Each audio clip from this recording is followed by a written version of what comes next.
The 17 News at Sunrise podcast is brought to you by Clinica Sierra Vista. Welcome back to the 17 News at Sunrise podcast, where we share your news on your schedule.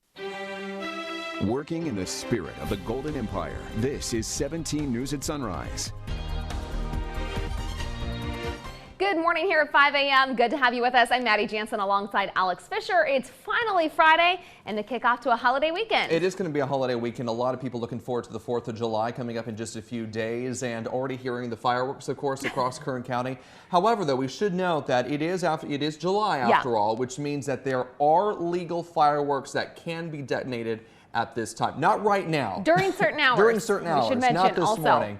I will say earlier this morning I was talking about it. I did hear a boom. I don't know if it was a firework going off or a sonic boom, but I did hear a boom. Right around like what, 4:15 it probably was? Yeah, 4:15 around. And it was in East Bakersfield. I know a lot of people have been hearing this for a while now. So. All right, let's check on your forecast as we head into this holiday weekend. Kevin has a look at that. And it is going to be warm, but not as warm as we could be, I guess. We are going to be looking at some triple digits out there. And this morning, a nice temperature. We're in the mid-70s under the clear skies right now in Bakersfield. And as far as the winds, just out of the north at 6 miles per hour. As we take a look at the hour by hour for you today, you can see 87 by 10 a.m. And then we'll be right near 101 this afternoon, pretty close to where we were at yesterday. Sun coming up over the Tehachapi area. We've got a temperature right now at 57. A calm wind right now, an hour by hour looking like this. By 7 a.m., 67, 80s by 10 a.m., and then we'll look for some lower 90s as we progress into the afternoon. We'll talk more about your 4th of July forecast coming up in just a few minutes. All right, Kat, thanks so much. A highly anticipated jobs report for the month of June is due out this morning in about 30 minutes, with President Biden hoping for big numbers to help rally public support for his massive infrastructure plans. But skeptical Republicans see a sluggish jobs recovery. They're calling this report a make or break moment for the Biden administration. Alice Barr has the latest from Washington. Good morning. The last 2 monthly jobs reports fell below economists' expectations, so there's a lot riding on this one as President Biden seeks to prove his economic agenda is the right path to recovery. President Biden looking for some early fireworks from this morning's June jobs report. The latest weekly numbers show a sharp decline in first-time unemployment claims, down to 364,000, a new pandemic-era low.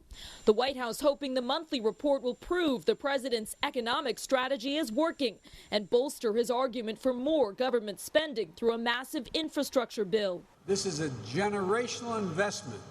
A generational investment to modernize our infrastructure, creating millions of good-paying jobs. But Republicans point to months of uneven job growth, often falling below expectations. They argue pandemic-related assistance programs are discouraging millions of Americans from returning to work. As long as half the country's paying workers more to stay home than to go back to work, you're still going to see us struggling there. So workers, wages, jobs, I'd say the president's report card is failing. President Biden has offered this blunt critique. Guess what? Employers can't find workers. I said, yeah, pay them more. Today's report offering a critical mile marker to assess progress on the road to recovery. Many economists believe job growth will really pick up in the fall, with more parents returning to work when schools reopen. Plus, those enhanced federal unemployment benefits are set to expire in September. In Washington, I'm Alice Barr. Back to you. Your time now is 5:04, and from our 17 News follow-up file. Today marks 1 year since 2 young girls were shot and killed during a middle school birthday party in Delano. This morning, still no arrests made in this case. 12-year-old Elena Sadie Dorig and 11-year-old Michaela Osorno were killed when an unknown gunman opened fire at a birthday party on Oleander Street. 3 other adults were shot as well. Delano Police Chief Robert Navarez says the shooting was likely gang-related, adding a failure of cooperation from the community has made it difficult for them to solve the case. Those closest to Elena Dorig described her as a beautiful soul inside and out, saying she was the sweetest, most helpful, and selfless person. Family members say Michaela Osorno has the biggest heart as well and was always happy and joyful. It was so wrong what they did. It's innocent people. Go kill each other. If that's what you want to do, go do it. And this has got to stop. We need help. It's not happening. We need help. No arrests have been made in this case. Tonight on 17 News at 8, 17's Raphael Stroud takes a look back at the tragedy and where the case stands today. Meantime, anyone with information on the shooting is asked to call Delano Police Department at 721-3377. A march is planned for today in honor of Patricia Alatorre, also known as Bakersfield's daughter. Alatorre was reported missing on July 1st, 2020. Investigators believe she was kidnapped and murdered by a man who drove from Inglewood to Bakersfield to meet the teen after connecting on social media. Today, a community organization known as The Next Steps will hold a march to demand justice in Alatorre's case. It's happening at 5:30 at Alatorre's mural, located at 19th and L Streets in downtown Bakersfield. Organizers asked those who attend to bring candles, flowers, and posters. In your 17 Court Watch, a convicted sex offender accused of luring a 5-year-old girl away from her family's campsite last month had inappropriate photos of the child on his cell phone, according to the Sheriff's Office reports.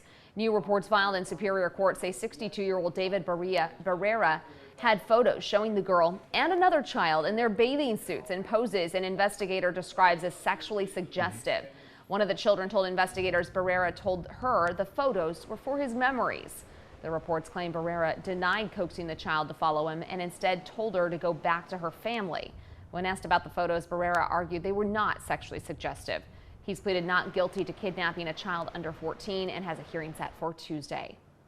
An update now to a story we brought to you yesterday. Bakersfield police are still searching for one suspect in connection with the shooting, carjacking, and police standoff.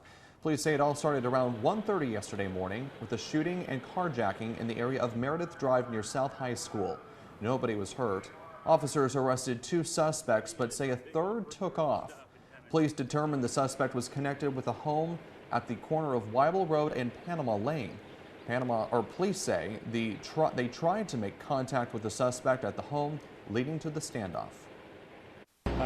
These types of incidents are used when someone commits a crime of violence, particularly with a firearm, and they're done methodically and deliberately to ensure both the safety of the public, the officers, and the person that we're trying to apprehend.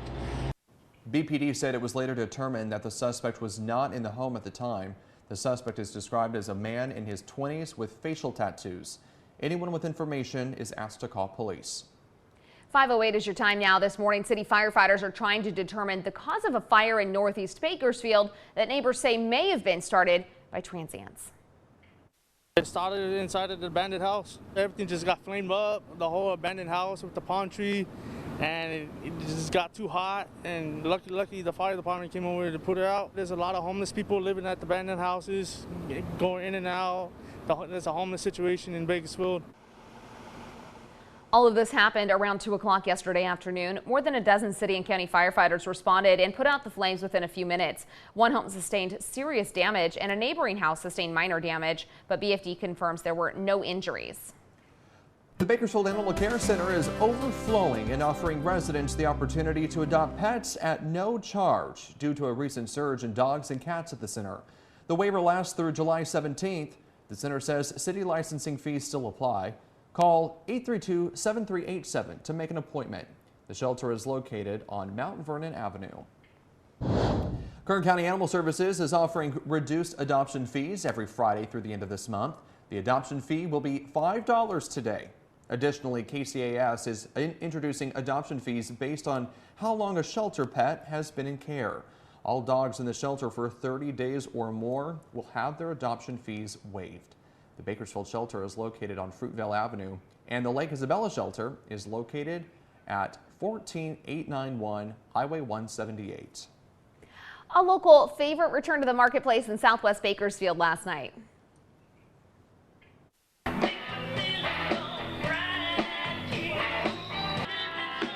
Concerts by the Fountain are back with songs by the R&B and classic rock group Lost Vinyl. The concerts are free and happen every Thursday from 7 to 9 p.m. in July and August. We've been on lockdown for a whole year, and this came back, and I was so happy, and I told my sister, we gotta go out there and support them. A different group will perform each week. For a full list of performers, go to our website, kget.com, and click the hot link icon. Live music is just so fantastic. Oh, I know. Especially during the summer evenings. You know, you can grab something to eat or drink and just kind of relax and enjoy the live music. It sounded great, though. Oh, yeah, and it looks so good to see so many people out there just enjoying it, dancing, having a good time. I love it. Again, this is happening Thursday night. So if you missed last night, go again sometime this summer. As you can see, it looked like a lot of fun. Plenty of chances. Yeah. Clínica Sierra Vista is now offering rapid COVID-19 testing and COVID-19 vaccinations. Call 833-278-4584 to make your appointment. But don't delay. Clínica Sierra Vista, putting patients first. And we're back here at 5:20 with an update on the investigation into the Capitol attack. House Republican leader Kevin McCarthy says he's shocked Congresswoman Liz Cheney accepted an appointment from Speaker Nancy Pelosi to the January 6th investigating committee. Cheney's one of 8 committee selections announced yesterday by Pelosi. The Congresswoman issued a statement saying she's honored to serve on the committee and that Congress is obligated to investigate the Capitol attack. Leader McCarthy criticized Cheney, saying Republicans accept committee assignments from their own party, not Democrats. Well, I was shocked that she would accept something from Speaker Pelosi. It would seem to me, since I didn't hear from her, maybe she's closer to her than us. I don't know. That if a person is a Republican, they get their committee assignments from the Republican conference. For somebody to accept committee assignments from Speaker Pelosi, that's unprecedented. Congresswoman Cheney voted in favor of impeaching former President Trump, and on Wednesday she was one of only 2 Republicans to support creating the Select Committee. Her fellow Republicans stripped Cheney of a House leadership post in May. Meantime, Kevin McCarthy is not committing to naming any members of his own party to the January 6th committee, though 5 selections are reserved for Republicans. Boy Scouts of America have reached an $850 million settlement with tens of thousands who say they were sexually abused. The settlement is the largest in a child sexual abuse case in the United States. More than 84,000 people are part of the lawsuit against the 110-year-old organization, which has been plagued with claims of abuse from volunteers and leaders since the 1960s. An attorney for more than 16,000 people says the majority of his clients are in their 60s and 70s, and that the abuse happened while they were in their teens. 5:22 is your time now. A new cell phone video taken minutes before the Champlain towers collapsed shows water pouring from the ceiling in the garage. Tourists Roberto and Adriana Castarillo were sitting by a pool at their nearby hotel when they felt the ground shake. Adriana started recording the gushing water, but stopped recording in the final moments before the building fell. At the site of the collapse, engineers say a large column hanging from what's left of the tower has shifted as much as 12 inches and has the potential to fall and compromise support columns. They've also seen shifts in the flooring and parts of the debris pile. This morning, 18 are confirmed dead. 145 people are still unaccounted for this morning. KGET Business Watch is brought to you by Grapevine MSP Technology Services, the Valley's leading IT service provider. Welcome back here at 528. If you haven't gotten your 2020 tax refund, you're in good company. At the end of the 2021 filing season in May, the IRS had a backlog of 35 million tax returns that still needed to be manually processed. That's according to a report from National Taxpayer Advocate. The backlog includes about 16.8 million paper tax returns, some 15.8 million returns suspended for further review, and 2.7 million amended returns. The backlog is nearly 3 times larger than it was in 2020 and a 4-fold increase from 2019. If you're planning to travel over the long weekend, you're not alone. According to AAA, this will be the second busiest July 4th travel weekend ever. NBC's Liz McLaughlin has more on what to expect this long weekend.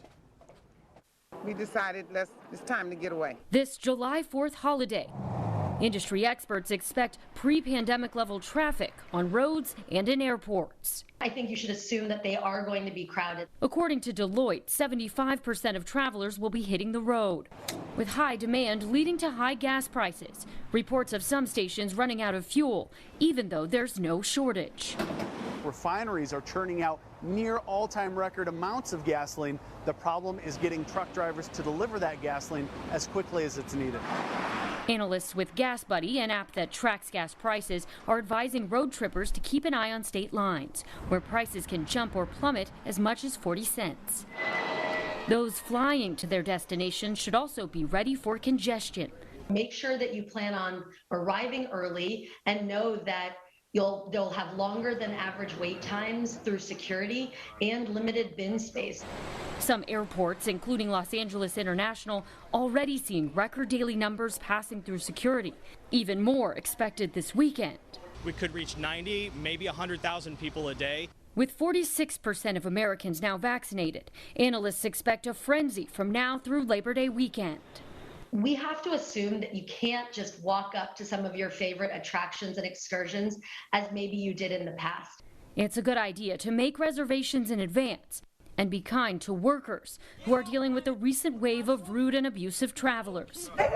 As the industry struggles with staff shortages, that old adage to pack your patience may carry more weight this year. Liz McLaughlin, NBC News. Working in the spirit of the Golden Empire, this is 17 News at Sunrise. The 17 News at Sunrise podcast is a production of KGET and Nexstar Media Group. For more on all of the headlines in today's show, head to kget.com.